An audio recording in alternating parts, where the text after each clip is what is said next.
Hey there neighbors, Kevin here with eTrailer, and today we're going to be taking a look at and showing you how to install the EcoHitch Trailer Hitch Receiver here on our 2023 Hyundai Palisade. The Hyundai Palisade is a great family vehicle. It's got plenty of seating so that you can take everyone along with you, but when you have everybody loaded up in there, there really isn't that much room for all the gear that you need to bring with you. So that leaves you with the question of how you're going to get that there. The best option that it's going to be for our Palisade is going to be installing a trailer hitch receiver, just like our EcoHitch, which we put on today. And that's going to allow us to either haul a cargo carrier, a bike rack, or we could tow a small trailer behind us, as long as we have the correct components to go along with that, which would be at minimum our 4-pole wiring. Now, our receiver tube is going to be a 2-inch by 2-inch opening, which is going to fit the majority of accessories out there on the market. Now, there are a couple of 1 1/4-inch accessories that you might also want to throw in here, but you can easily just pick up a reducer sleeve that would slot into the inside of our receiver tube, dropping it down to that 1 1/4-inch sizing, so that way you can install your accessory. Now, there are a couple of measurements that are pretty important when it comes to our trailer hitch. The first one being our ground height, to make sure that when we hit a steep incline or decline, we're not going to have the shank of our accessory bottom out and scrape against the ground. So what we like to see is a minimum of 12 inches. Otherwise, you're probably going to need to use an adapter to raise that height up.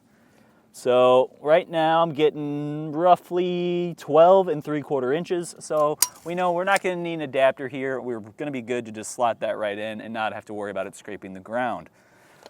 Now, the other half of this is going to be whether or not this is a folding accessory. So for those folding accessories, what we want to do is measure from the center of our hitch pin hole out to the furthest point on our fascia, which, looking at our fascia, it looks like it's this point right here, right at the lift gate. So measuring from there, looks like we're sitting at less than 4 inches, probably about 3.5. So what we would need to do is just look at the accessory.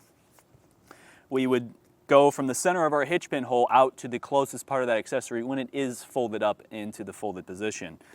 And then we'd be able to determine if that's going to be enough clearance for us to fold up our accessory without scratching the back of our vehicle. Now, the trailer hitch isn't going to come with a hitch pin, so you will want to make sure that you pick up a 5/8 hitch pin and clip, so that way when you're installing your accessories, whether that's that bike rack or a ball mount like what I have right now, you can easily pop that in, put in your clip, and know that it's nice and secured.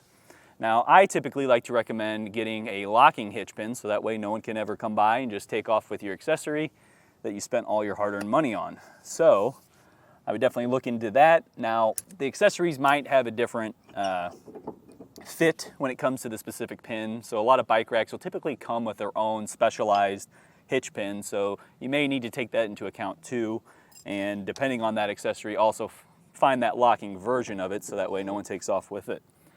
Now, what also is going to go along with that is safety chains. So let's take a look. We'll see if our larger clevis style and our S hooks are going to fit with our tow loops. All right, so our S hook, that's going to fit in there no problem. Not really getting bound up on anything. Not an issue, but we might have some issues with the larger clevis style. You can get it on backwards, but not the easiest, not the best, like what I'd really like to see. Let's see if we can get it from the front too. All right, so we can get on there with the larger clevis style. This would definitely be the one situation where I'd probably looking to get in some quick links, which would be just essentially a little extension that's going to come off of here. You can get it so that you have clips on both sides so that you can easily take it off when you're not towing. And the other part of this is that the whole receiver tube itself is going to be removable.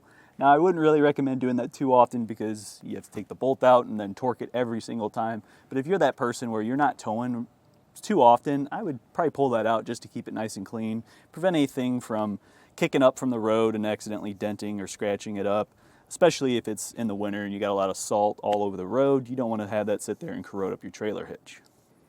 So in terms of capacity, our trailer hitch receiver here is going to have a 6,000 pound gross towing weight capacity, which is going to be that force from pulling a trailer. And then for our tongue weight capacity, which is going to be the downward force on the inside of our receiver tube, so that's your bike racks, your cargo carriers, anything where it's not going to be on the ground, that is going to be 700 pounds. Now, just because the trailer hitch can handle that amount of weight does not mean your vehicle can, so definitely make sure that you double check your owner's manual and figure out exactly what your safe towing weight is for the vehicle, and then make sure that you're maintaining that. Palisade is a super easy vehicle to install trailer hitches on, regardless of what brand you go with. So this is one where I definitely think you could do it at home. The only thing specialty-wise that you would need is just a torque wrench, which you can easily pick up here at eTrailer, or most local auto parts stores will have some kind of tool rental program so that you could borrow one and be able to get it all torqued down to spec and then just return it. So that way you're not out the added cost of that. Overall, if you feel like you're just not that kind of person that really wants to get down and dirty under their vehicle and you don't really have the mechanical skills to do so, definitely feel free to use our dealer locator, and you can enter in your zip code to find a shop near you and get it professionally installed. Now, if you are wanting to do this yourself, stick around and I'll walk you through the process. Starting off our install, I've already lowered our spare tire. I've got that kind of just hung up there to keep it out of the way. I'm going to now take a cam strap and I'm going to run it from one coil spring over to the other. And what that's going to do is help provide support for our exhaust, because we're going to be removing the rubber isolators. There's going to be 3 of them, one right back here. There's one right by our passenger side rear tire, and then another one right at the end of our exhaust right here. So what I'm going to do is spray those down with a little bit of silicone lubricant, help them transition off just a little bit easier. And then you can either grab a pry bar, or in our case we have a specific tool for removing rubber isolators, and it's just a little prong with a flat piece so that we have something to kind of press against. So we'll sit here and pop each one of these off.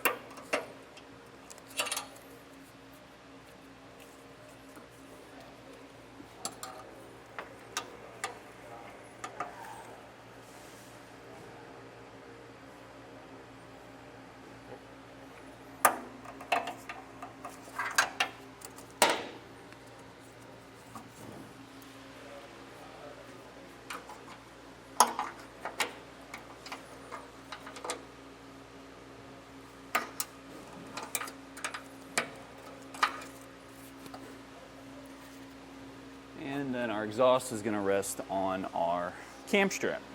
Now over on our driver's side, we're going to have this plastic cover here, and this is going to need to come down. It's going to have 3 push pins and then 2 plastic nuts that are kind of up there. So I'm going to use a 14mm socket with an extension. And with those plastic nuts, you kind of have to also apply a little bit of pressure.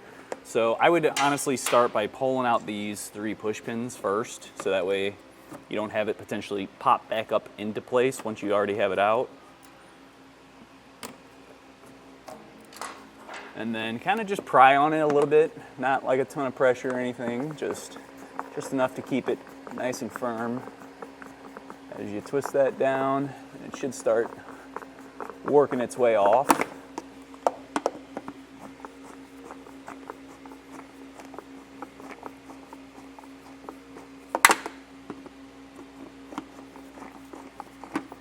There we go, and we'll set this aside. Now on both the passenger and driver side frame rail, you're going to have 2 vertical holes, and those are going to have weld nuts in them. We're going to clean those out so that way when we go to put our hardware in, we don't have to worry about it getting caught. So I'm going to spray a little bit of penetrating oil up in there and just take my wire brush and clean out the threads.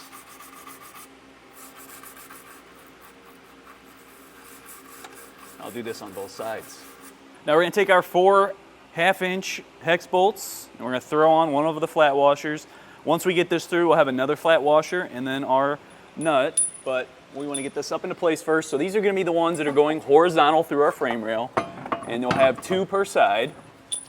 So driver's side pretty easy, not a lot of stuff in the way, but passenger side there is the heat shield, which you're going to have to fight. So what I like to do is I'll push that flat washer all the way to the tip of the bolt so I can get it past the heat shield, and then I'm gonna have to sit here and try and fight the hex bolt past it. Sometimes you can kind of just push it in and be good. Sometimes you got to come back with a hammer and just give it a little love tap to get it all the way through.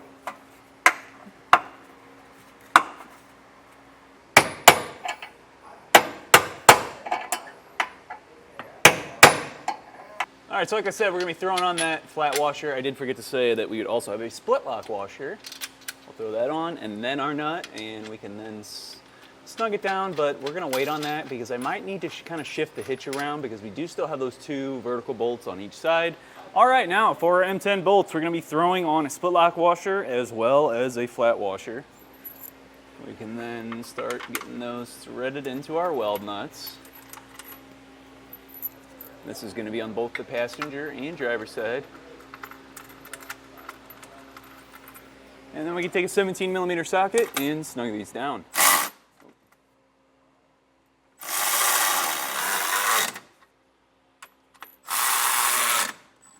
Once you have your M10 bolts snug down, you can come back with your torque wrench and torque those to spec.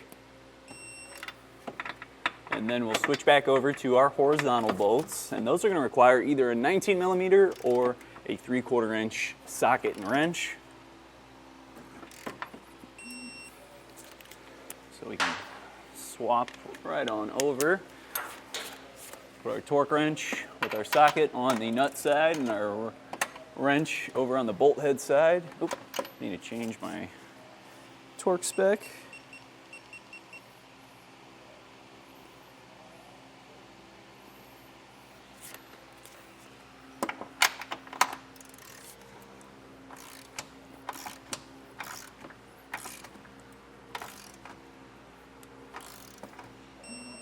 Next, we'll take our receiver tube and our 5/8 bolt, our 5/8 split lock washer, and our 5/8 flat washer, and we are going to slot up our receiver tube. Get our bolt threaded in. And we can come back with our wrench. We'll snug it down and torque it to spec as well. For this one, you're going to be needing a 15/16 socket.